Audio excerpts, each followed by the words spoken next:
Buenas tardes, bienvenidos todos a esta nueva conferencia que vamos a escuchar en la tarde de hoy, en este espacio. Ustedes conocen como los Jueves de la Biodiversidad. En esta tarde tenemos como invitado especial al profesor Santiago Díaz Piedrahita. El profesor Santiago Díaz es egresado de la Universidad Nacional, fue profesor del Instituto de Ciencias Naturales, director del Instituto de Ciencias Naturales, también fue decano de la facultad, es miembro de la Academia Colombiana de Ciencias Exactas, Físicas y Naturales. Su vida ha estado entregada al estudio, a la botánica, particularmente al estudio de una de las familias más diversas e importantes de la flora colombiana, que es la familia de las compuestas, una familia muy diversa, muy importante en nuestro país. Pero adicionalmente, pues los días se ha dedicado a la historia de la botánica y a una cantidad de estudios relacionados con las personas que jugaron un papel muy importante en la vida y en la historia de la botánica de nuestro país. Por ejemplo, entonces el Mutis, el Saurio Caldas y otros. Y todo este bagaje, tanto de la taxonomía, la sistemática, la botánica de las plantas de Colombia, pues tiene numerosísimas investigaciones que las pueden ustedes encontrar en las revistas especializadas, ya sea en la revista Candacia, en la revista de la Academia Colombiana de Ciencias Exactas, Físicas y Naturales. Uno de los temas en los cuales pues ha tenido una gran dedicación en la vida de José Celestino Mutis. Cuando hablábamos sobre la posibilidad de esta conferencia, pues pensamos en poder hablar sobre Mutis, pero hace 2 años pues se conmemoró los 200 años de su fallecimiento, pero he tocado más oportuno este tema relacionado con la vida y la participación de Francisco José de Caldas en este periodo de la independencia. Sin duda alguna, para la universidad, para nosotros, pues es un gran honor tener al profesor Santiago Díaz esta tarde, dándonos esta importante contribución.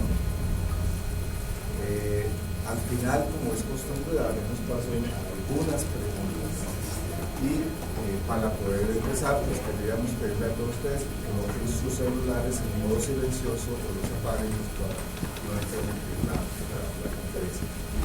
Buenos días, muchas gracias por haber aceptado esta invitación. Muchas gracias, de verdad. Y bienvenido. Profesor Aguirre, entonces vamos a dar inicio a esta charla. El profesor insistió en que fueran 50 minutos, creo que va a pasar unos 4 minutos, porque son 62 diapositivas, pero es menos de una por minuto. Entonces se puede apagar la luz de esta primera fila para que se vean más nítidas las imágenes, si es posible, si no, pues vamos adelante. Bueno, no se sabe con exactitud la fecha de nacimiento de José Celestino Caldas. Posiblemente fue el 4 de octubre de 1768, que es la fiesta de San Francisco de Asís. En la época era muy frecuente ponerle a los niños el nombre del santo del día, pero sabemos que fue bautizado el 17 de noviembre por este registro de nacimiento que está reproducido acá. Fueron sus padres José de Caldas y Vicenta Tenorio. El papá era de origen gallego, la mamá era castellana. Pues yo llamo a Caldas un hombre de furores. Él mismo decía en sus cartas y en su escrito: estoy con el furor astronómico, estoy con el furor matemático, estoy con el furor botánico, etc. Entonces era un hombre de furores y además de múltiples intereses científicos. Vemos, y lo desarrollaremos en el curso de esta charla, fue muy interesado en astronomía y meteorología, cartografía, trabajó el concepto de exometría, un concepto nuevo que era la nivelación de las plantas, hizo un excelente herbario cuando trabajó en botánica con muchísimos pliegos y muchas láminas pintadas por él. Hizo un estudio de las quinas completo, se dedicó a la zoogeografía y aparte de eso tuvo otros intereses como el periodismo, fue redactor del diario Político y Militar y redactor del semanario La Nueva Granada, el semanario una publicación de orden científico, el otro, como su nombre lo indica, era eminentemente político.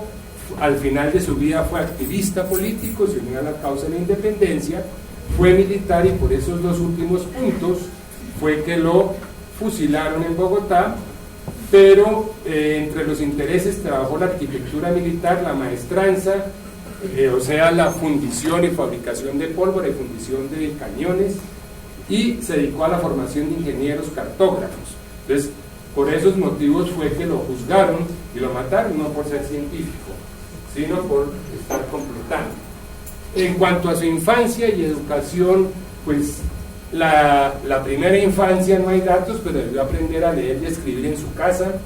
Luego pasó al Colegio Seminario de Popayán y allí recibió la influencia de dos grandes maestros llamados José Félix Restrepo y Mariano Grijalva.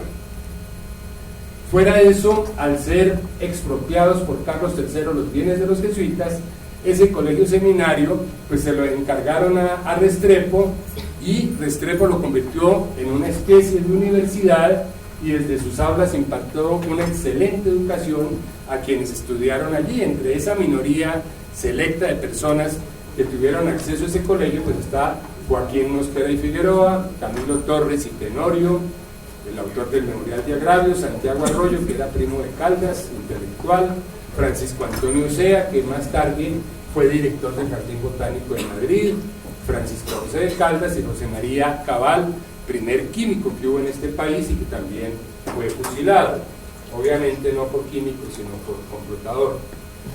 La influencia de su maestro es muy clara. Aquí tenemos un retrato de José Félix Restrepo, pues no era muy fotogénico como lo ven ustedes, pero en una carta Caldas señala lo siguiente: a los 16 años de edad vi unas figuras de geometría y unos globos y sentí una vehemente inclinación hacia esas cosas. Por fortuna me tocó un catedrático ilustrado que detestaba esa jerga escolástica que han corrompido los más bellos entendimientos, y me apliqué bajo su dirección al estudio de la aritmética, la geometría, la trigonometría, el álgebra, la física experimental, porque en nuestro curso de filosofía, en esa época hay que aclarar, filosofía en el bachillerato, nuestro curso de filosofía fue un verdadero curso de física y matemáticas. Entonces es un gran motivador Restrepo que influye muchísimo en él y él lo reconoce.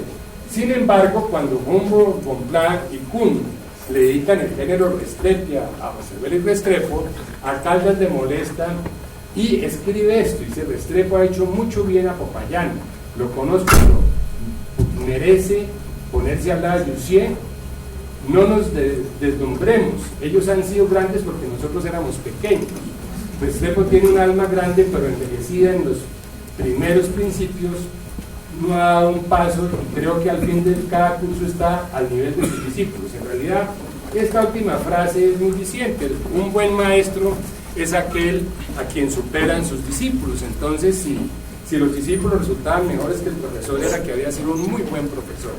Pero ahí hay una cosa, pues él había leído algo y entonces hay una recomendación de no dedicar plantas a personas que no estuvieran trabajando en la botánica, y a eso se debe esta cosa. El otro profesor importante y que influyó en la vida de Caldas, aquí hay puestos para los que están de pie, fue Juan Mariano Grijalva. Era un instructor, médico y sacerdote, era ecuatoriano, había nacido en Quito, pero era de Medellín. Y también aquí hay un concepto positivo y un concepto negativo, y eso refleja un poco el temperamento y el carácter de Caldas. En un discurso el 14 de julio de 1801 dice, refiriéndose a Grijalvo: las ciencias han comenzado a echar profundas raíces. 18 años hace que se cultivan en esta casa, afortunada por haber caído su dirección y su gobierno en manos de este sabio director, digno de serlo de la Sorbona mismo. O sea, lo compara con la Universidad de París. Y unos meses adelante, en el mismo año, en diciembre, dice: si la sabiduría de este hombre fuera de medicina, sería negativa, si nos habrá engañado juzgándolo por su selecta librería, en realidad tenía una muy buena biblioteca, esa es la selecta librería. Dice, desengañémonos, Grijalva no es sabio y solo el haber vivido en medio de un pueblo bárbaro y en una edad en que esos montones de inercias ocupaban, en la opinión de nuestros sencillos paisanos, el lugar de Bossuet y de Newton, le pudieron granjear la reputación que tiene. O sea, vemos que hay dos conceptos, aquí lo ensalza en el discurso, aquí lo critica, pero eso era muy propio de Caldas. Caldas tiene un breve paso por el mundo de la docencia, por insinuación de Grijalva, quien vimos que criticó. En 1723 fue nombrado catedrático de Derecho Civil en Popayán. En realidad a Caldas no le interesaba eso y lo aceptó por respeto con Grijalva. Dice, lo dice claramente en eso. Dice, no obstante, mis males me inquietaron a la lectura de la Cátedra de Derecho Civil del señor gobernador y doctor Grijalva. O sea, lo convencen tanto el gobernador como el antiguo profesor de que dicte clases. En realidad, a este momento, Caldas había terminado la carrera de Derecho en el Colegio Rosario, no se graduó porque no presentó la tesis, pero, y no la presentó porque se enfermó y le prohibieron leer. Sin embargo, siguió leyendo escondidas y con vela, que era peor, y aceptó el cargo y durante unos meses estuvo dedicado a enseñar el derecho. Sin embargo, nunca le gustó el derecho y prefería otras actividades. En este momento ya está haciendo un cambio de las ciencias legales o el derecho, los cánones que tanto criticaba, a pasarse a las ciencias naturales. Entonces ven ustedes que en este momento además la familia, como está enfermo y no puede leer, le inventan un oficio y dicen, bueno, dedíquese al comercio. Y entonces importaban telas desde Quito y él esas telas de esos paños los iba vendiendo en los mercados de los pueblos, iba con unas mulas de pueblo en pueblo, armaba un toldo y vendía en los días de mercado. A eso se refiere en la última parte de que para no ser inútil va a tratar en el comercio de ropas. Eso tuvo una ventaja, eso permitió el paso de bubonero a científico, lo veremos luego. Durante el tiempo que estuvo en el Colegio Rosario, él fue abogado por pura obediencia. Para los niños de las familias pudientes entonces, o los muchachos, pues no había más posibilidades que la medicina, la ingeniería, la milicia, el sacerdocio o el derecho.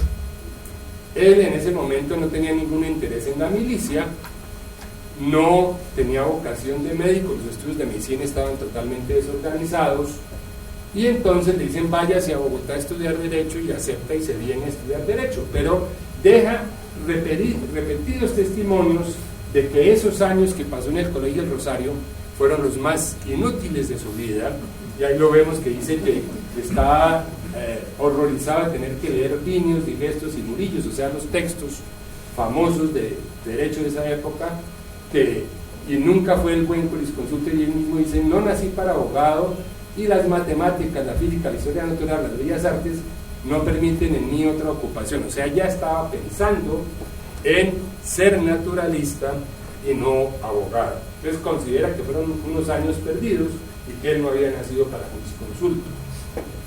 ¿Cuál es la primera publicación científica que hace Caldas? Existe un periódico curiosísimo en Bogotá, se llamaba El Correo Curioso, era un periódico que dirigían Jorge Tadeo Lozano y José Luis de Azuola, y allí se publica el primer trabajo de tipo científico hecho por Caldas.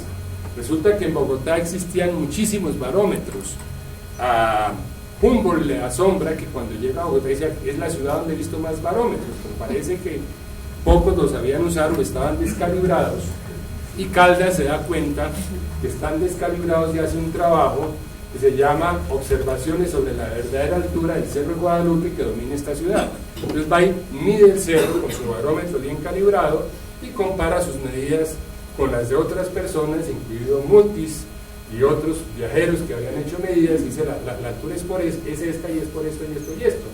Y entonces se gana un premio y el trabajo aparece publicado en 3 entregas, en los números 23, 24 y 25, o sea, entre el 21 y el 28 de julio y el 4 de agosto de 1801, y lo publica bajo el seudónimo Silvio, porque era un concurso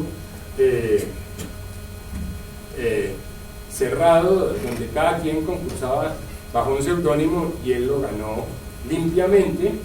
Y también hizo un discurso sobre el calendario rural de la Nueva Granada, o sea, era un trabajo orientado a decir en qué épocas del año, y no había un cambio global tan marcado como ahora, era mejor sembrar cada cultivo. Ese trabajo también se publicó en el Correo Curioso. Ese trabajo le sirvió de aval para ingresar como adjunto a la expedición botánica. En este momento pues estaba la expedición botánica ya ubicada en Santa Fe, y varios de los amigos de Caldas van y hablan con Mutis y le cuentan que hay un joven muy despierto, muy inquieto, que sabe mucho, que lee mucho y que sería un excelente adjunto, y que además se va a ir para Quito porque tiene que ir a atender un pleito que estaba defendiendo su padre, y en ese momento los problemas legales de Popayán se ventilaban en Quito y en Santa Fe, entonces tiene que viajar a Quito a eso, y Mutis le nombra adjunto de la expedición y le regala varias cosas, entre ellos un ejemplar de la filosofía botánica de Linneo, y lo entusiasma por el trabajo botánico. Aparte de eso, pues Caldas llega a Quito y allí encuentra que existe la antigua biblioteca de los jesuitas, que había sido expropiada, habían expulsado a los jesuitas por la famosa pragmática de Carlos III, y esos bienes estaban ahí dispuestos para ponerlos en uso, y la biblioteca estaba entera, y era una excelente biblioteca, y él se encierra ahí a leer, gana el pleito de carambolas porque no le pone mayor interés y se dedica a estudiar lo que más puede. Entonces, como adjunto de la expedición, en ese momento la expedición estaba en pleno desarrollo, es incorporado. En ese momento la expedición ya contaba casi con 20 años de actividad, llevaba 18 de trabajo y tenía una infraestructura excepcional para la época. Estaba la Casa de la Botánica, había dotación de equipos, herbario, gabinetes de zoología, mineralogía, jardín botánico, escuela de dibujo, o sea, tenía una infraestructura muy buena que la vino a aprovechar Caldas a su regreso de Ecuador, y le correspondió inaugurar el Observatorio Astronómico de Santa Fe, el primero construido en América. Ahora, ¿cuáles fueron los avales? Pues los trabajos publicados en el Correo Curioso y las buenas recomendaciones que hicieron sus amigos y que conocían a Mutis. Entonces lo incorporan sin haber conocido a Mutis, no lo conocía en persona, en ese momento él estaba en Popayán, luego a Quito, y entonces se escriben muchísimas cartas entre los dos. Y este viaje a Quito permite el tránsito de abogado a comerciante, y de comerciante a científico, y de científico va a pasar a computador. Entonces, en realidad, ¿qué es lo que pasa en ese momento? Primero, vimos que por enfermedad de los ojos empieza a comerciar con telas. Eso le obligaba a subir y bajar el páramo de Puracé para ir a La Plata y otros pueblos del Alto Valle del río Magdalena. Pero como Caldas era inteligente, llevaba sus lentes astronómicos, sus libretas de apuntes y sus tablas para pensar material de herbario. Entonces, durante el ascenso, va haciendo observaciones todas las veces que subía y bajaba el Puracé, por lado y lado, atravesando la cordillera, pues estaba haciendo observaciones y se dio cuenta que había una cosa que se repetía, que era la nivelación de las plantas. Él usaba primero el barómetro, y con el barómetro fijaba las alturas, y entonces empieza a escribir, bueno, los helechos o palmas bobas arborescentes empiezan a tal altitud y van hasta tal altura, las gramíneas de tal género van entonces va nivelando las plantas, y empieza a hablar de nivelación, pero se le hace una cosa tan lógica que no lo ve novedoso, y era un concepto totalmente nuevo y que había que deducir en el trópico, porque aquí la distribución la iban a dar la altitud y no las estaciones, que no las había. Entonces ese es un primer trabajo interesante. Durante el día hace observaciones botánicas y por la noche hace observaciones astronómicas. Entonces, aprovechando los cielos despejados, hacía observaciones, fijaba las efemérides, y con base en las efemérides y comparando cartas, por ejemplo, si tenía una tabla con las observaciones del Observatorio de Cádiz sobre unos fenómenos, como un eclipse de Venus, un satélite de Venus, y él lo había visto en Popayán o en La Plata, podía calcular la distancia y fijar los meridianos. Entonces, pues eso le permitía hacer mapas, y mapas muy precisos, y eso tenía importancia porque al establecer nuevas rutas pues se enriquecía el comercio, y eso tenía mucha importancia en ese momento, y por eso publicaban esas efemérides. Entonces él hace muchas observaciones, en algunos momentos lo tildan de loco, es en este bobo que se va a aguantar frío a mirar para arriba con un cataler y no sé qué, y después hay un límite por regalías. Eso no es un concepto nuevo. Había unas minas en La Plata y estaban peleándose entre dos municipios las regalías, y entonces se acuerdan que el loco tenía el lente y dicen, bueno, venga y dice por dónde va el límite, a ver de quiénes son las regalías. Y entonces él dice, estos que me llamaban loco ahora me pagan por hacer lo que se reían que estaba haciendo antes. Eso es una de las cosas que hizo. Entonces empezó a hacer mapas y a observar efemérides. Fuera de eso, viajaba como adjunto de la expedición botánica, después sería director del semanario, director del observatorio, y terminaría completando, eso lo veremos posteriormente. Entonces, lo interesante es que siempre contaba con el apoyo de sus amigos. Durante la época de Bonero empieza a hacer los primeros mapas. Aquí tenemos el mapa del río Magdalena, de la parte alta del río Magdalena. Esta es la cartela, que está agrandada esta cartela, y aquí está el mapa con todos los pueblos. Este mapa fue usado por Humboldt para hacer la carta del Magdalena, porque Humboldt había recorrido la parte alta del Valle del Magdalena, pero no la parte baja, y algo de la parte media, pero la parte alta no. Entonces completó el mapa con base en este mapa de Caldas, y este es de los primeros, que es los menos bonitos. Bueno, este es el borrador del mapa de Humboldt, después lo hizo bien bonito. Si ustedes se fijan, como no tenía mucho papel durante el viaje, se escribe al derecho, al revés, aprovechando cualquier pedazo de papel, ¿sí? Pero ese es el esquema originario de Humboldt, del río Magdalena. Ahora, estos son los instrumentos que usó Caldas. En realidad hay tres conceptos innovadores importantes que él trabajó y que los dedujo, y un curioso invento. En realidad dedujo la isometría. Esto ya estaba inventado, pero él ignoraba que lo habían inventado, y lo dedujo, y a diferencia de Fahrenheit, que lo descubrió, él le dio una aplicación práctica. Y después de Caldas, antes lo habían descubierto Fahrenheit y otro, y después lo siguieron descubriendo, o sea que no es de él. El otro concepto interesante, y que lo vamos a desarrollar, es el influjo del clima en los seres organizados. Es una aproximación hacia la ecología, una relación entre el clima y la distribución de los organismos animales. Lo otro, que ya lo hemos mencionado y que lo vamos a tratar, es la nivelación de las plantas. Y lo último es una cosa muy curiosa que él llama ectipas. No sé qué quiere decir ectipa, pero eran unas impresiones de las plantas que él hacía con plumbagine, que veremos luego. Ahora, cuando fue juez de menores en Caldas, hizo fabricar esos instrumentos de madera de los artesanos que estaban en la correccional, donde él era el protector de menores, que los utilizó, y este es un arco de círculo que igual al que él utilizó, que le permitía fijar las posiciones de los astros y hacer sus mapas con bastante precisión, como veremos luego. Y este es el ipsómetro que utilizó. En realidad, a la izquierda está el esquema del ipsómetro que pintó Caldas. Este es el de él, que dice hielo en vez de hielo.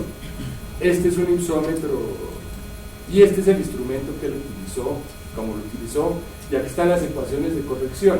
Entonces, con relación a ese concepto, pues Fahrenheit lo descubrió el concepto en 1724, de Röntgen en el 72 lo repitió, Caldas en el 801 volvió a descubrirlo sin saber que eso ya lo habían descubierto, pero le dio una aplicación práctica y hizo la corrección.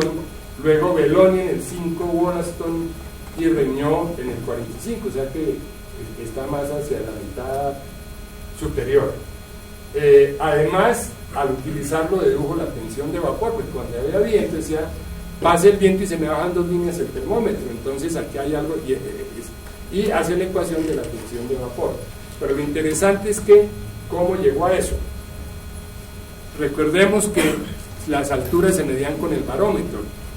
El barómetro era incómodo de llevar.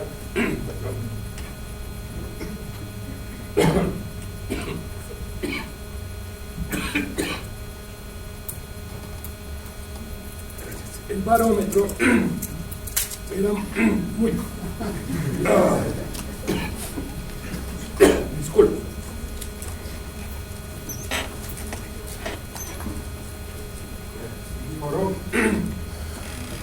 El barómetro era difícil.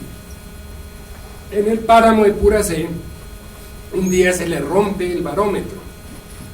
Era un instrumento valioso porque estaba el capilar de vidrio, estaba el mercurio y tenía que salvarlos. Él tenía 2 parámetros para graduar un termómetro: el del agua hirviendo y el del hielo fundente.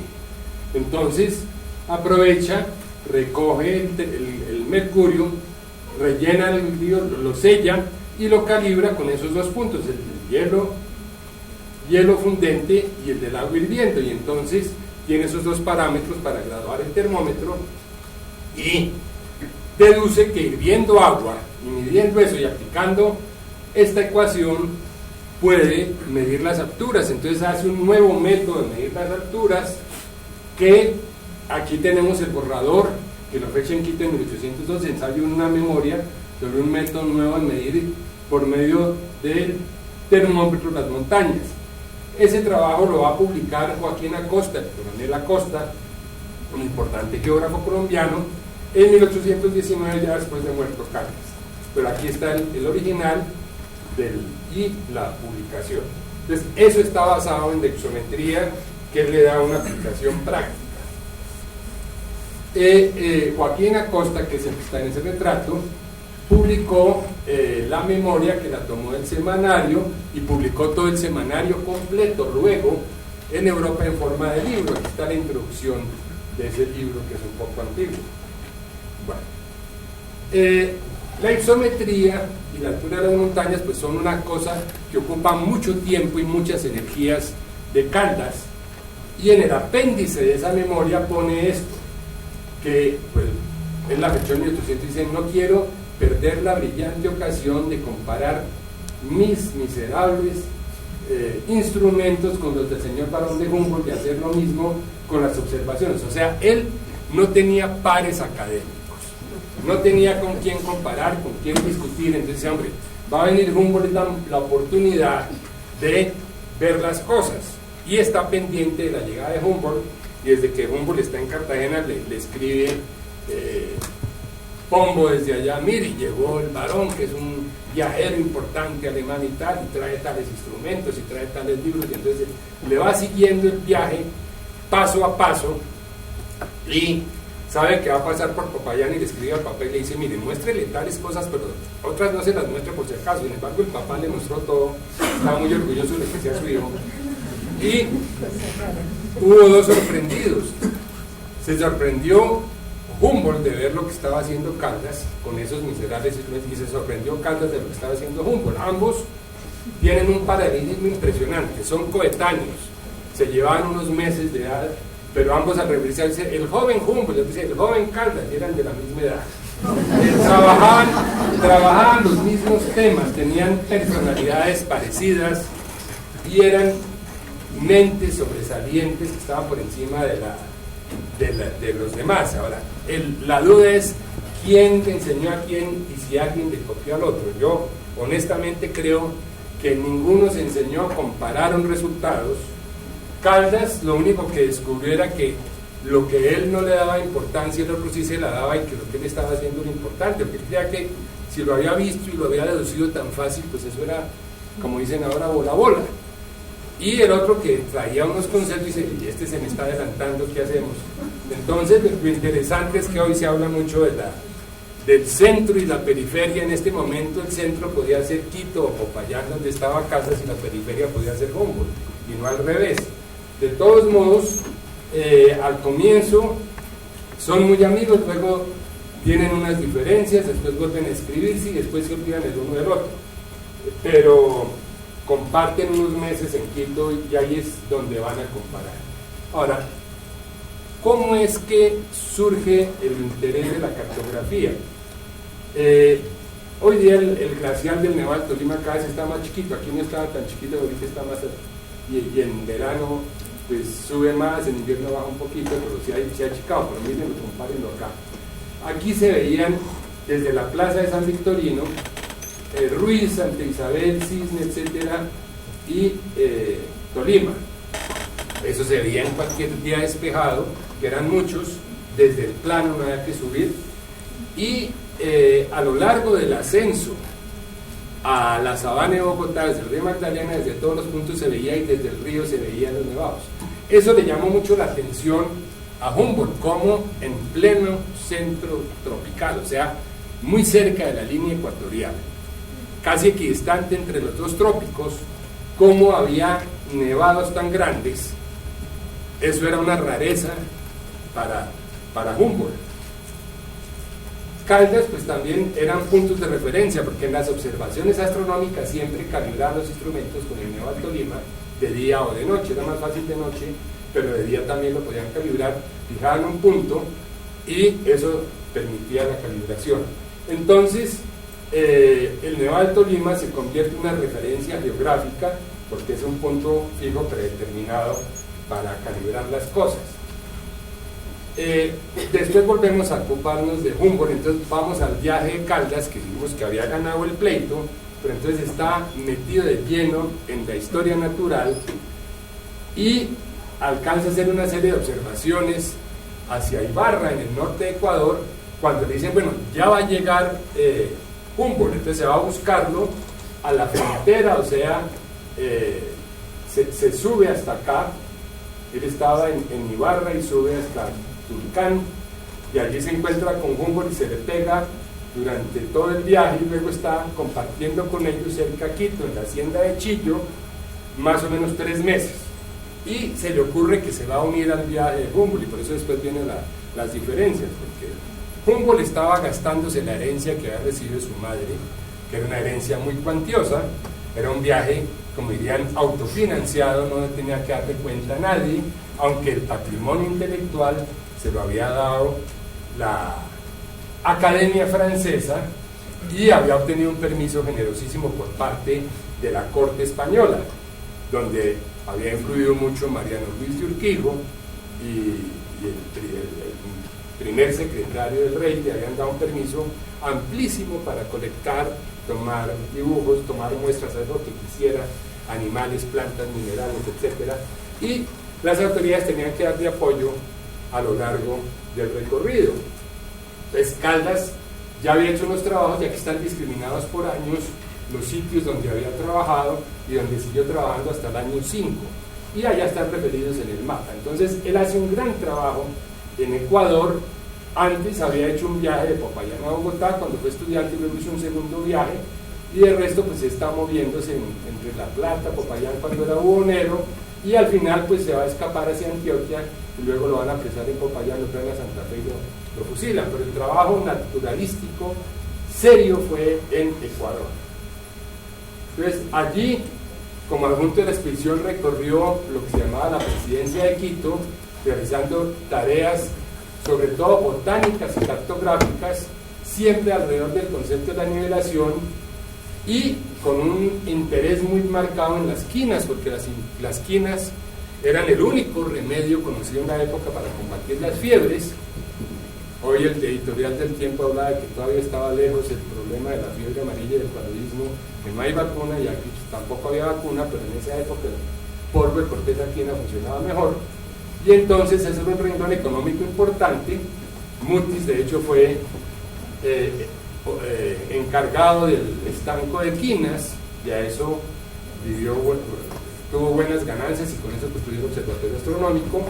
Pero eso era una cosa muy importante en ese momento, y eso se va a ver reflejado en la cartografía.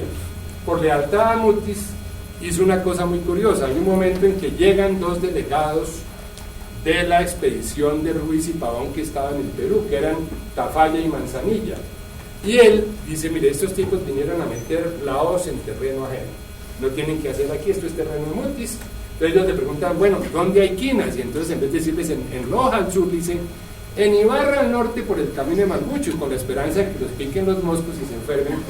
Mientras los manda para allá, él se va a Loja y empieza a recolectar las quinas, hace el mapa de la zona de las quinas, diferencia las especies para traérselas a Mutis y los trata de despistar lo más que puede. Sin embargo, ellos hicieron su trabajo y dejaron redactada la flora guayaquilensis, que además está ilustrada por Javier Cortés, uno de los antiguos dibujantes de la expedición de Mutis. Se vino a publicar hace unos 10 años, había quedado inédito. Bueno, en este momento, pues, el más importante de los naturalistas era Linneo, y Mutis seguía irrestrictamente el sistema sexual de clasificación de Linneo. No le gustaba el de Jussieu por lealtad con Linneo, porque Linneo ya había dicho en una carta que era el botánico más grande de América, que su nombre es inmortal y el tiempo no lo podría borrar. Entonces nunca quiso apartarse del sistema de Linneo, y ese es el que empiezan a usar. Sin embargo, Caldas ve que el sistema de Linneo a veces no encaja y el de Jussieu funciona mejor. Sin embargo, clasifica las plantas por pura obediencia, siguiendo el sistema de Linneo, porque además Mutis le ha regalado la filosofía botánica, y la orden era seguir el sistema. Ustedes lo conocen muy bien, pues eran 24 clases del sistema, para fanerogamia y una para criptogamia. Entonces era monandria, monoginia, diandria, diginia, etcétera, triandria, tetrandia, etcétera, hasta llegar a centenaria y poligamia. Y eso es lo que, con eso es con lo que siguen el sistema. En este método lo aprendió en la traducción de Palau, lo aprendió Mutis, y en esa la siguió Caldas, de que estaba la clave para el sistema sexual en nupcias de las plantas, que ustedes bien conocen, que era un sistema de tipo artificial. El de Jussieu era natural. Aquí tenemos ya la carta de las quinas de Lojas. Ven ustedes, aquí está la cartera con la firma de Caldas, que es esta misma, y el mapa, pues al echarle la acuarela se le corrió un poquito la tinta, pero es un mapa perfecto, y lo hizo también en tinta, donde está la zona donde crecen las mejores quinas. Este es el mismo mapa, lo ven ustedes ya sin que se corra la tinta, porque no le echó aquí. Aquí tiene una clave en latín para separar las especies de quinas. Él distinguió 4 especies que eran las mismas que después va a distinguir Caldas, en realidad Mutis, perdón. Y hay que aclarar una cosa: en este momento el que más sabía de quinas en América era Caldas, porque conocía las de Loja, conocía las del Cauca, conocía las de Cundinamarca, las de Fusa, las de Herrera, etcétera. Él las había visto todas, los demás no las habían visto todas, y él las distinguía perfectamente, y hizo esa clave para separar las quinas. En el álbum de diseños de plantas que hizo él, hizo este dibujo de las quinas, donde está la diagnosis de la flor, la hoja, haz, en vez, etcétera, y el tallo con la corteza. Aquí, en ese álbum, alcanzó a hacer acuarelas de 27 especies. Después, como no alcanzaba a trabajar y pintar, se inventó lo de las septipas, que veremos luego. Estos son 2 de los dibujos de ese álbum. La de la izquierda es una yungia fistulosa que crece en Ecuador, y que ese momento era especie nueva, la escribió Jerónimo mucho después. Y este es el Podocarpus, que ese sí se conocía. Ven ustedes, aquí está el femenino, aquí el masculino, y la diagnosis floral. Entonces viene a dedicarse luego a... este es el descubrimiento más interesante, el sistema calcográfico de las septipas. En realidad lo que hacía era, aprovechando la plumbagina, la plumbagina es más o menos el grafito, con lo que se hacen las minas de los lápices. Había una mina de plumbagina en Ecuador, y él conseguía mucho polvo de esto, que sería casi como carbón molido, pero muy fino, y impregnaba los pliegos y luego los prensaba y sacaba impresiones por la haz y el en vez de las plantas, y muchas de las plantas que él recogió las pintaron los pintores de la expedición botánica. Luego aquí les pusieron los colores según las notas, pero con las imágenes, pues él tenía impresiones perfectas de las plantas, o sea que las medidas eran perfectas. Aquí tenemos una de esas septipas. Vean ustedes por la haz de la impresión de la planta, son perfectas, o sea, impregnaba, prensaba y le quedaban unos calcos buenísimos, con sus notas, eso es de otra característica. Aquí tenemos otra con la nota, miren ustedes, y entonces ahí están, esto es un pliego de elípteres, y ustedes se ven todas los nervios, se ven perfectamente todo. Es una cosa muy novedosa y que hasta el presente solo la usó Caldas, hoy no tendría objeto. O sea, hay escáneres y hay fotos digitales y tal, pero en ese momento era un invento muy importante. Ahora, veamos cómo hace la cartografía. Esto es un grabado del Cerro Imbabura, tal como se ve desde la laguna de Cuicocha. Y desde allá lo debió hacer Caldas, y miren ustedes el mapa, también hecho con la nivelación de 30 especies. Ese es el mapa de la vista oriental del Imbabura. Hay que ver que están todas las alturas a la izquierda, las de referencias geográficas y la ubicación de las especies. Aquí en la siguiente está más nítido, y ya ven ustedes que se puede leer aquí, por ejemplo, Malva número tal, Columnea, Molina 140. Fíjense en esta molina que vamos a ver ahorita, porque en realidad aquí esta planta podemos hoy día saber que es de Ecuador y que es un pliego de Caldas, porque tiene esta nota en la letra de Caldas, Molina 142 femenina. Saben ustedes que las loricarias son dioicas, hay individuo masculino y femenina, y aquí está la Molina 146 y la Molina 142. Esta es la que está ahí y está reflejada aquí. Entonces, estos datos están respaldados por ejemplares de herbarios. Era un trabajo eminentemente científico, bien hecho, que se quedó inédito, tristemente, pero él había descubierto que en el trópico la distribución de las plantas no depende de estaciones, sino de altitudes, y eso es lo que quiso hacer, y planteó hacer una fitografía ecuatorial. Eso era la meta que quería hacer, usando el concepto de la nivelación y sus datos de la influencia del clima en los seres organizados. Y la víspera de fusilar, él alega, tal vez acordándose que había sido abogado, aunque nunca había ejercido, que tenía un argumento. Dice: mire, yo acepto que me fusilen, pero no me fusilen todavía, déjenme acabar mi geografía ecuatorial. Y entonces el señor Pascual Enrile le dice: bueno, muéstrame qué tiene. Y dice: no, usted apenas está empezando, es una disculpa, usted es un cobarde, no quiere que lo matemos. Y dice: no, mañana. Y entonces no le dio la oportunidad de acabar esto, pero alcanzó a dejar unos adelantos que vamos a ver luego. Y lo estaba haciendo de una manera honesta, él no estaba pidiendo que no lo mataran, sino que dejaran acabar. Hay dos conceptos que son la misma cosa. Lo que Caldas llama nivelación de las plantas, Humboldt lo llama geografía de las plantas. Aquí está el borrador de Humboldt de la geografía de las plantas, y esto ya es la edición con imprenta de las observaciones, que en realidad han llegado a la misma conclusión, que en el trópico las plantas dependen de la altitud. Como les decía antes, ninguno de los dos copió al otro. Ambos dedujeron a lo largo de su viaje, subiendo y bajando la cordillera. Humboldt se atravesó la cordillera central en pleno invierno y empezó a verme las tomatáceas que iban cambiando y cambiando, más las otras especies, y llegó con eso, y luego en Ecuador subió a los nevados y ratificó el concepto. Caldas lo había descubierto en el Jurasé. Bueno, llegamos a la parte botánica. Aquí tenemos una descripción con su dibujo correspondiente. Esta de izquierda es de Perecia pungens, la derecha es de Nototrique yamesoni, una planta endémica de Ecuador, pero ya como quedó dibujada después de usarle tipas. Vean ustedes, este dibujo es hecho en Bogotá con base en un pliego de herbario, en una impresión y en los datos de campo, y es perfecta con toda la... Bueno, aquí tenemos, pues desde su época le quisieron dedicar un género a Caldas, entonces dedicaron el género Caldácea, que fue publicado en un semanario. Infortunadamente la MARC ya había descrito plantas de este grupo, entonces el nombre válido era Eleusis. Hoy día las especies de Caldácea son Eleusis y Langsdorffia, crecen en el sotobosque de los robledales, y aquí hay 3 de las especies de Caldácea de acuerdo con los dibujos de la expedición botánica. Aquí tenemos el pliego de herbario y la lámina correspondiente, vean ustedes. Miren la maravilla, gracias a la equipa, porque si lo hacen de aquí no les queda ni la mitad, pero bueno. Y entonces vamos a tratar brevemente la relación con Humboldt y Bonpland.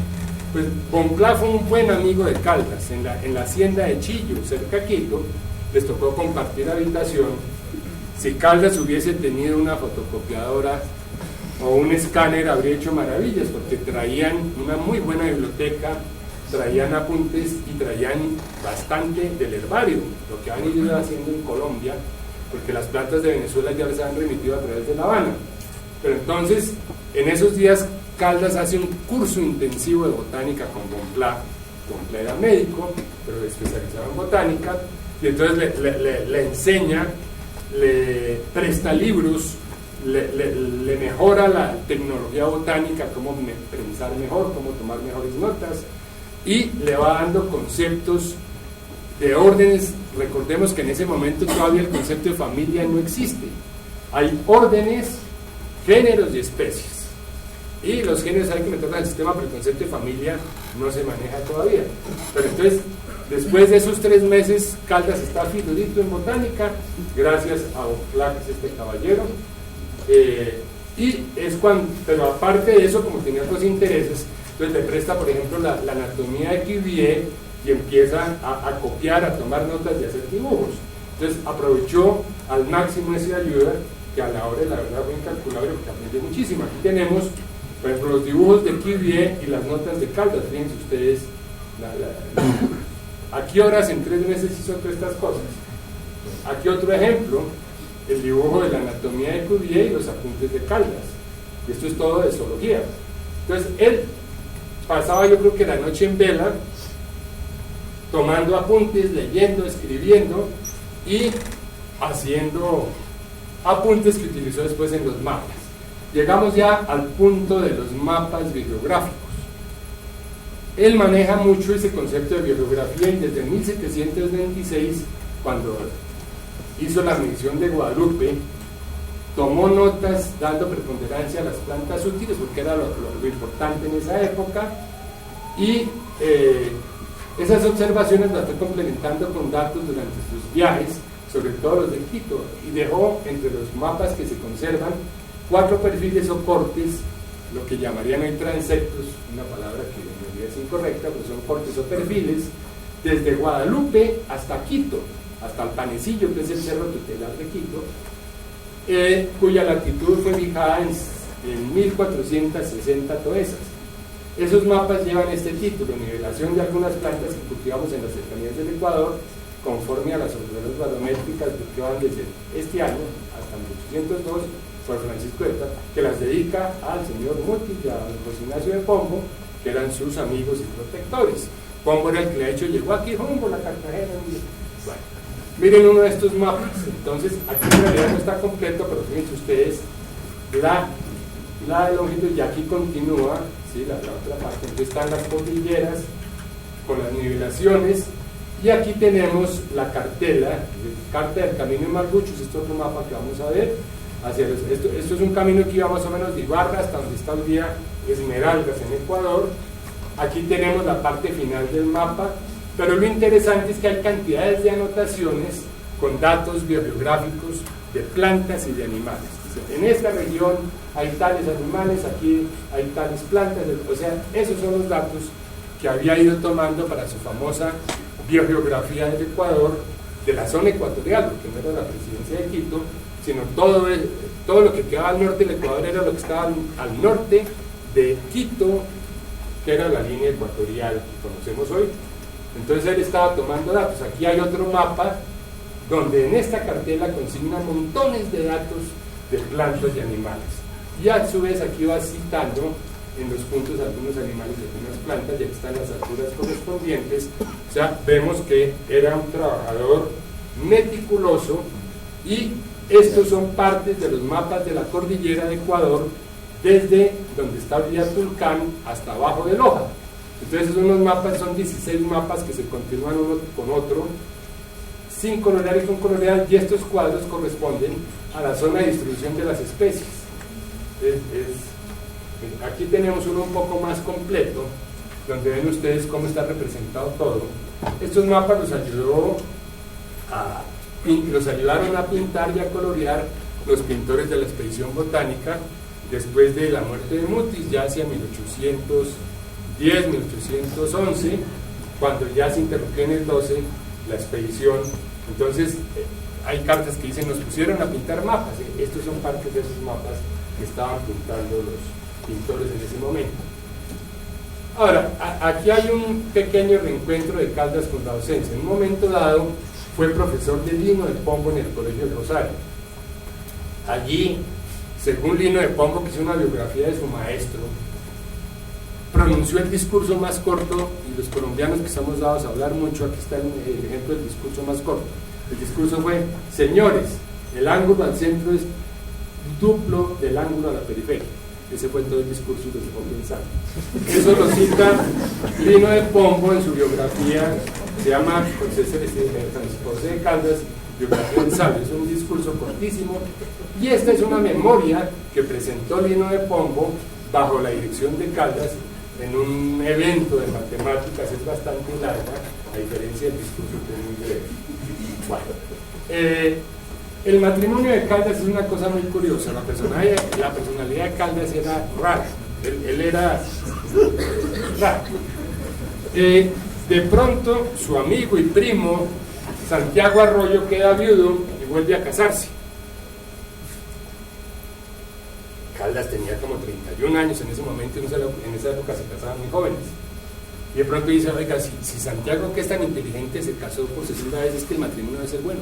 Entonces, describe a sus amigos en Popayán y dice: mire, he resuelto casarme, pero pienso que es mejor una persona de la región, así no sea ni bonita ni rica, pero que sea de buena familia. Entonces busquen una esposa ahí en Popayán, porque me voy a casar. Entonces los amigos le buscan a doña Manuelita Barahona, le mandan un retrato y dice: está bien, y sí, de acuerdo. Entonces se casa por poder, o sea, Manuelita se casa en Popayán y él se casa en Bogotá, y empieza a escribir unas cartas apasionadísimas, pero complicadas. Miren ustedes esto: hoy mismo comienzo a purificar mi corazón delante de Dios y a repasar los años de mi vida para obtener su gracia y celebración de nuestra unión santa y pura. Purifíquese usted también. Reunamos en la inocencia y en la vida. Bueno, no sé, las cosas no hay que sacarlas de contexto. Estamos hablando de 1801, 1802. Pero de todos modos no deja de ser complicado, ¿sí? Dice: de esta unión realizada por cual nacieron 4 hijos, y de María, que él lo llama en sus cartas el heredero del cuadrante y del telescopio, y ahora también del cañón y del mortero. En ese momento ya estaba de militar completando. Y además fueron Ignacia y Juliana y Ana María, pero parece que Ana María ya no fue hija de Caldas, y la culpa no es de Caldas, la culpa sería de Manuelita, pues de Caldas sí, porque venía a Bogotá, embarazada a la mujer y se largaba y la dejaba botada, la pobre, en algún momento. Y al final hay una carnecita de la víspera del fusilamiento que le dice: mire, le devuelvo lo único que quedó, que es la esclava, que era suya, no tengo nada, me expropiaron todo, pero lo del muchacho, la niñita, esa vez sí no se lo perdono. Entonces él estaba molesto y era consciente de que Manuelita pues le podía haber sido infiel, pues que también había sido la tapa como marido. Bueno, de todos modos, este es el permiso que él escribe para poder contraer matrimonio con doña Manuela Barahona, pero bueno, eso daría para hablar y para escribir mucho, y lo tendría interesante que lo viera un psicólogo, un psicoanalista. Es curioso. Caldas regresa a Ecuador y regresa convencido de que va a ser el director de la expedición botánica y que va a ser el sucesor de Mutis. Y Mutis tiene planeado otra cosa y deja a Sinforoso de director, dice: no, usted va a ser astrónomo. Sí, pero si vengo figura en botánica, no, astronomía, ahí está el observatorio, está sin estrenar, arranque. Entonces empieza a trabajar en el observatorio, fija la longitud, critica la cúpula, porque en ese momento no era como estaba ahora, sino tenía una ventana lateral, y dice: para ver el sol al mediodía me toca sacar desde el ombligo para arriba, ¿no? Pero lo interesante es que allí, por la noche, el único sitio donde las autoridades españolas no sospechaban de que hubiera complotadores era en el observatorio, que se reunían de noche a mirar las estrellas, entonces estaban allá tranquilos, y allá estaban preparando el movimiento del 20 de julio. Ya vamos a acabar. Entonces, hay varios relatos de los 20 de julio, lo que en todos se puede deducir que Caldas complotó, facilitó el observatorio para las reuniones, estuvo presente pero de ladito, y a la mujer le escribe diciéndole: mire, Manuelita, aquí han pasado cosas terribles, yo he mirado, pero por si acaso me he estado a un ladito, pero estaba más comprometido que mi clavo, ¿sí? Pero no quiso, por si acaso lo miraban o lo podían delatar, meterse en las famosas trompadas del florero, pero estuvo ahí. Aquí está dice: ya sabrán la revolución terrible que había en el gobierno, yo salí gracias al Señor solo, dice que se va a dedicar y que lo importante es el observatorio y que no quiere meterse en líos, pero estaba metido hasta las narices, pero no quería que ella se enterara.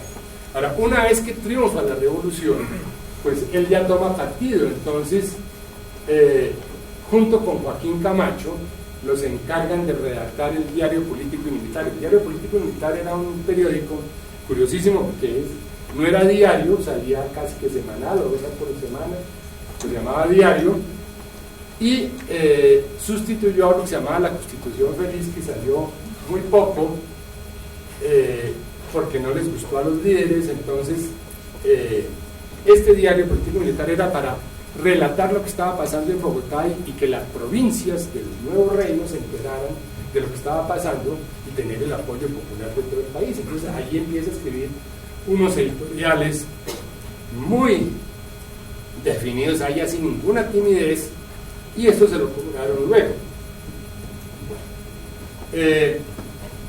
En este momento pues empiezan las disensiones políticas, hay centralistas y federalistas, carracos y pateadores, como se quieran llamar. Él empieza con los centralistas porque lo toma la revolución en Bogotá, y después se voltea en Sogamoso y se vuelve federalista, que era lo lógico porque él era de Popayán, sus amigos y sus parientes eran federalistas, y entonces él llama a los centralistas chisperos, y a su vez se llamaban unos carracos, y los otros pateadores pues eran descendientes de terratenientes o de comerciantes. Entonces esa era la diferencia entre centralistas y federalistas. Caldas hubo tanto que le hicieron este verso que se le hizo Francisco José Caro, criticándolo. Dice: es Caldas una caldera, energúmeno, rencor, cobarde como traidor y cruel como una fiera. Desde luego, si él pudiera destruir a toda España, no lo excusara su saña y se carcome de envidia, pues ve que con su perfidia no vale una telaraña. Eso era la manera de hacerse oposición unos a otros, un poco diferente de la de ahora, pero lo interesante es que él critica mucho a otros, como a Carbonell, que habían sido compañeros de él en la inspección botánica. Carbonell era oficial de pluma y no se bajan de tirano, de chispero, etc. Y finalmente esto es extraído de una carta de las que él hace, diciendo que la política está a un lado, que él está dedicado a lo que es geografía y astronomía y tal, que no se está metiendo en política, pero estaba metido. Y después de esto, pues se mete sí estaba haciendo mapas. Por ejemplo, sin haber ido a Pamplona, es este mapa de la provincia de Pamplona. Aquí está la cartela y las 2 cartelas del mapa con explicación. Es un mapa bastante bueno. Y estos sí son bellísimos, que son yo los que hace como ingeniero militar. Él organiza una escuela de ingenieros cartógrafos y lo nombran comandante de eso, y aquí ya firma como coronel del ejército. Este es el mapa del río Cauca, en la parte del Bajo Cauca. Allí él es director y organizador de la Escuela Militar o Cuerpo de Ingenieros Cartógrafos. Organiza esa maestranza y artillería donde empieza a fundir cañones y a acuñar monedas y a hacer pólvora. Para hacer pólvora muy fácil era conseguir un poquito de azufre y otras cosas y hacía la pólvora, como cualquiera que hace papas o petos. Y construía fortificaciones. Ahorita veremos los mapas de las fortificaciones. Fabrica pólvora y prepara la defensa para una posible entrada del ejército realista por acá. Y como director de la Casa de Moneda aceleró el proceso de acuñación. O sea, por eso es que lo van a buscar. Un tipo que ayuda a sacar al virrey y a la virreina, acuña moneda, escribe editoriales contra el gobierno realista, etcétera. Pues y organiza un cuerpo militar de cartógrafos, no tenía salvación. La meta era hacer un atlas de la República. Bueno, aquí está la cartografía militar, un ejemplo. Esta es la, fíjese usted, firma Francisco José de Caldas y del ingeniero del ejército. Más para dónde. Y aquí está el fuerte del Bufún, que era una fortaleza en una montaña para que cualquier barco que viniera por aquí lo pudieran bombardear desde ahí. Y así hizo varios mapas. Entonces ya llegamos al final. Entonces, ¿cuál es la dimensión de Caldas? Bueno, su martirio, en realidad han dicho que fue cobarde. Yo no creo que haya sido cobarde. Él asumió con valor, con entereza, simplemente pidió que acabara la víspera para ver si podía acabar los mapas y acabar su obra, pero en realidad nunca tuvo un comportamiento cobarde y fue al patíbulo tranquilo a que lo fusilaran y lo acabaran con él. Esa actitud fue la de muchos de los mártires de la República. Trató de evitar el sacrificio simplemente para salvar su vida. Tenía 3 hijos y uno que estudiaba, tenía una familia, tenía una obra por acabar, pero una vez que ve que eso es inevitable, asumió con mucha serenidad la muerte. El cuento de la O larga y negra partida es pura paja. Eso ya estaba puesto en la pared del Rosario desde julio y ya lo fusilaron en octubre. Entonces eso parece que la escribió fue Joaquín Camacho. Entonces la O larga y negra partida es pura paja, pero merece todo el honor porque abrió muchas áreas del conocimiento, fue un verdadero científico, engrandeció los campos de la economía y la ciencia, y dio su vida por la patria el 30 de octubre de 1816. El mejor elogio, curiosamente, el que no le perdonó la vida hizo ese elogio sin saber que lo estaba haciendo a Caldas, en una carta de Pascual Enrile, que es el responsable de que los materiales de la expedición se hubieran ido para Madrid, escrita desde Panamá. Dice: mire, estos tipos no eran tan bárbaros, hay que ver lo que tenían, la cartografía, los cálculos de los astros, las mareas astronómicas, todo eso, en muchas cosas estaban mejor que los ingenieros de la expedición de Jorge Juan. En realidad, el 95% de eso que estaba elogiando Enrile lo había hecho un equipo sin un solo hombre, que era Caldas. Bueno, me volé 2 minutos. Muchas gracias.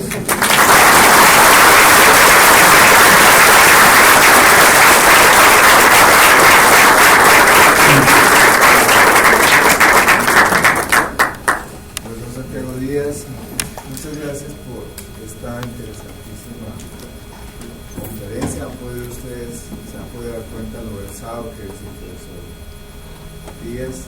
Por esta razón, el conocimiento no solo en Caldas, como decía al comienzo de la conferencia de Montes y otras personas muy importantes, el Ayuntamiento de Cádiz en España le concedió a comienzos de este año una de las mayores distinciones que se concede a botánicos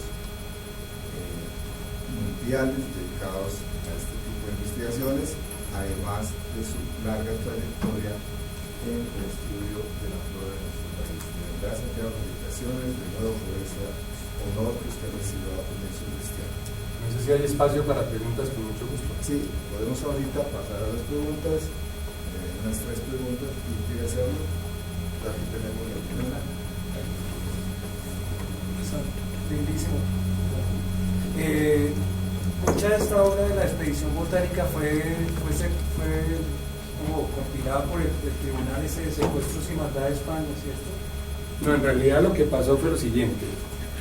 Pascual Enrile, que lo mencionamos al final, era amigo de Mariano Lagasca. Mariano Lagasca era el director del Jardín Botánico en ese momento, era el sucesor de Barnades y de Francisco Antonio Sea.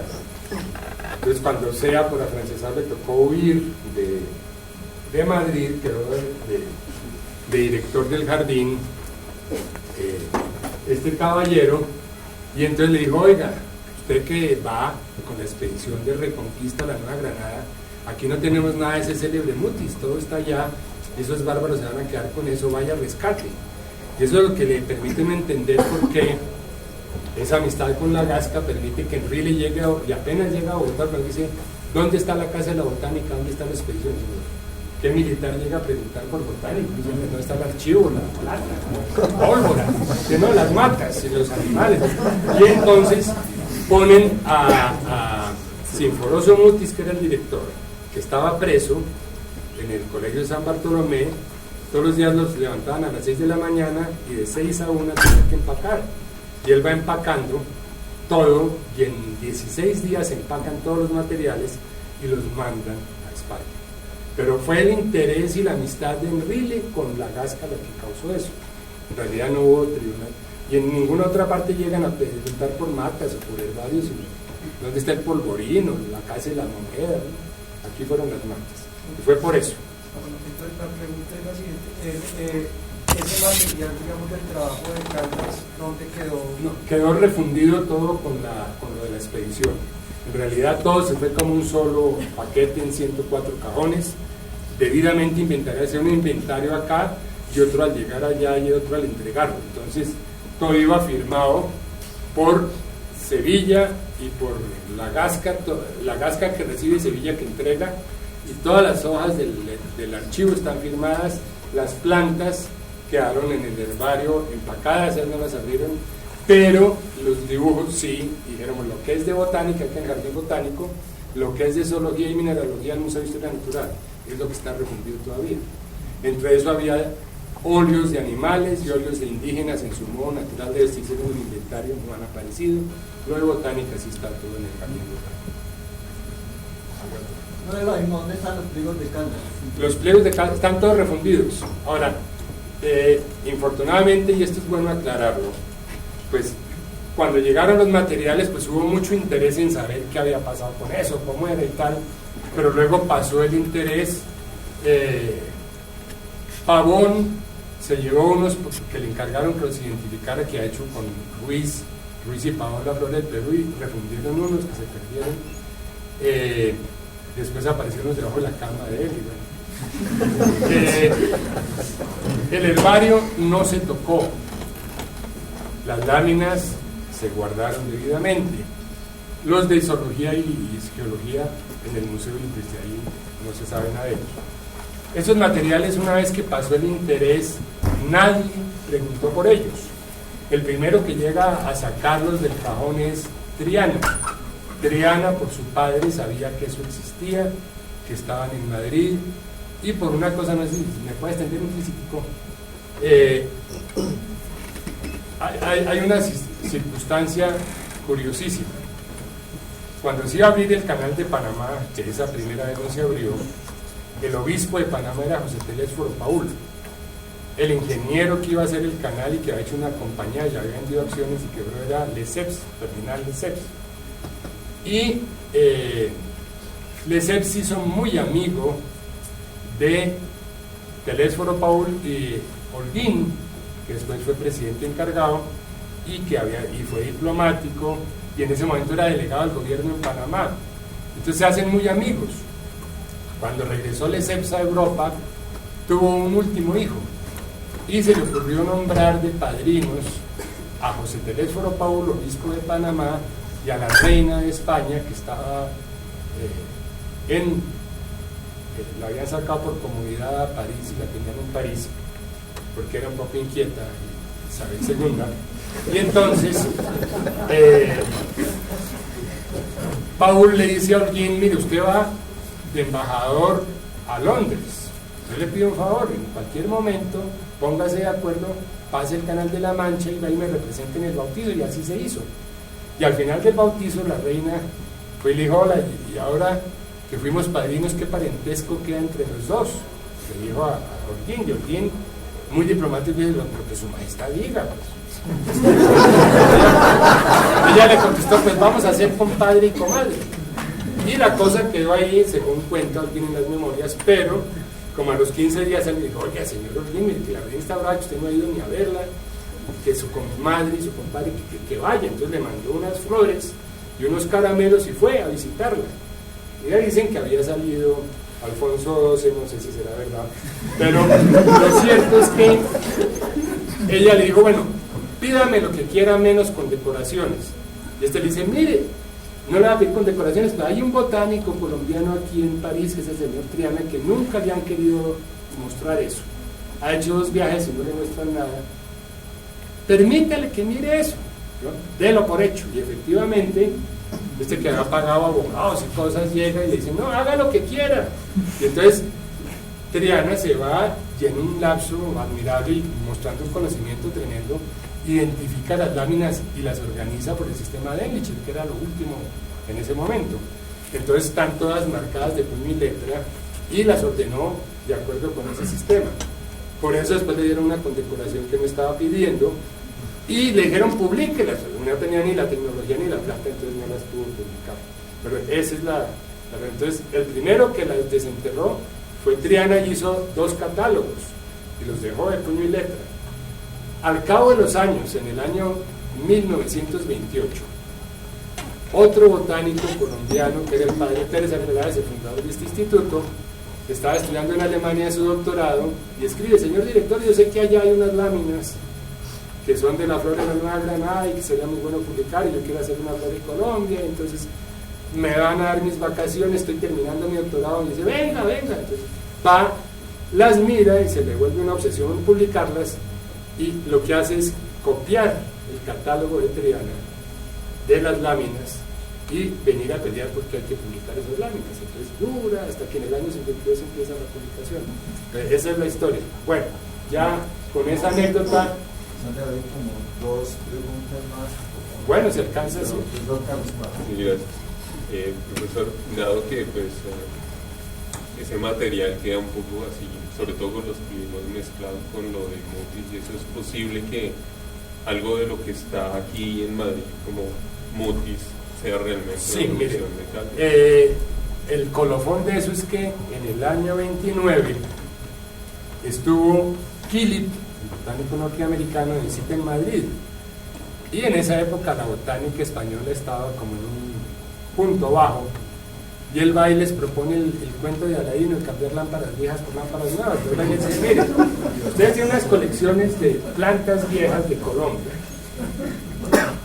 yo y mis colegas de Smithsonian tenemos plantas nuevas de Colombia, Perú y Ecuador, entonces les damos duplicados de Colombia, Perú y Ecuador nuevecitos, ustedes nos dan las viejas y allá se las determinamos. Entonces por esa razón es la que las plantas estén duplicadas en Washington. Un buen número de plantas de muchos están en Washington. Les cambiaron la etiqueta, que hicieron todo, bueno, eso es otra historia, pero lo curioso es que Killip, para poder hacer eso, puso una numeración continua, e incluso a veces duplicados de una misma planta. Él fue y acabó con la correspondencia, porque hay correspondencia entre lámina, pliego, dibujo anatómico, eso se puede hacer con paciencia, ¿no? Pero él numeró de continuo del 1 al 6.000 y pico, que fue lo que encontró en ese momento, y las que aparecieron luego pues se continuó la numeración. Por ahí están revueltas las de Caldas, que se pueden unas pocas las de Sinforoso mutis, hay unas pocas que se pueden identificar, las de Adjuntos, que son plantas, por ejemplo, que mandó Atanasio Guzmán y este otro desde Quito, o sea, hay revueltico, pero está todo bajo colección mutis, y eso ya, pues, uno puede decir, esta es de Caldas porque es endémica de Ecuador, como el nototriqui, pero de resto es muy difícil, y ya está una sola numeración, y es numeración de referencia, pero eso se debe a Killip.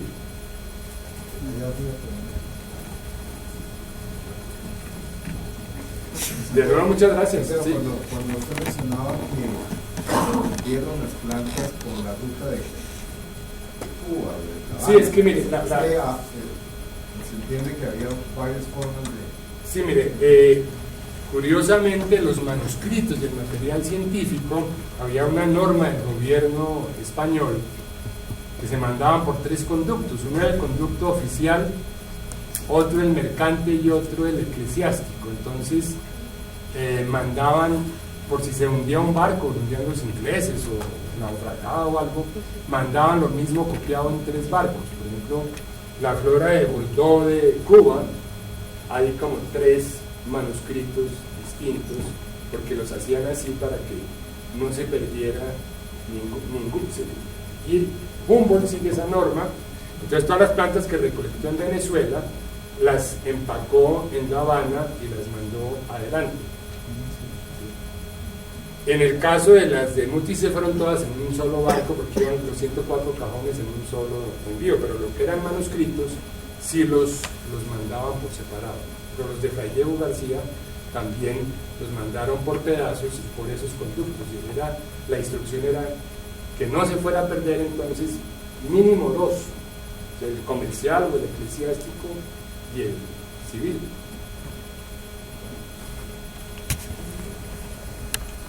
Profe, el material de Humboldt de Venezuela, que dicen que el material zoológico se perdió, llegó en mal estado a España, o sea, ese material... No, ese nunca pasó por nunca España. Nunca me pasó. No, mire, el problema es que el material botánico, aunque hay gorgojos y polillas, se conservaba mejor que el material zoológico. Las instrucciones de Mutis, por ejemplo, que le da a Fray Diego García y que se las dio a Caldas, en Caldas no trabajan eso, es, en los animales, por ejemplo, guarde el cráneo, la piel y anote el color de los ojos, el contenido estomacal, el sexo, le da unas instrucciones muy precisas. Los roedores lo mismo, cráneo, piel, dice, y meta el número entre la boca, el cráneo, para que no se pierda, más otro anudado en la patica. Pero las polillas en ese momento eran tremendas. Por ejemplo, Fray Diego dice, trato de hacer esto, pero hay unos gusanillos que salen y se tragan todo. Entonces, si aparece lo de zoología, lo que son aves son garras y picos, porque lo demás está comido de bichos, aunque hoy día no se lo coman. Pero los dibujos sí están completicos y aparecen. Los apuntes están completos. Entonces, lo de zoología era más difícil. Ahora, los insectos los metían en un canuto de guadua o de caña brava, insecticos. Vaya a saber dónde está el canutico si lo botaron, ¿sí? Porque no había frasquitos. Entonces, los recipientes eran canutos de caña brava o de guadua. Y así están en los inventarios un cráneo, por ejemplo, hay un caso curioso, es un mico, que es una luata, con coto, dice, con un coto muy particular. Pero todo eso iba con sus notas y los minerales iban envueltos en las notas. Entonces, si eso lo zafaron, queda como una piedra cualquier. Pero lo de zoología era mucho más difícil de conservar que lo de pena, pero bueno, la última. ¿Cómo secaba la planta en esa época? Igual que ahora, pues no había horno eléctrico, pero entonces les iban cambiando el papel y poniéndolas bajo prensa igualito. Entonces, cambie el papel, deje secar el papel, vuelva a usar, cambie, vuelva a ¿sí? Pero era igual, el sistema era igual y el tamaño es estándar de los pliegos. Muchas gracias de nuevo.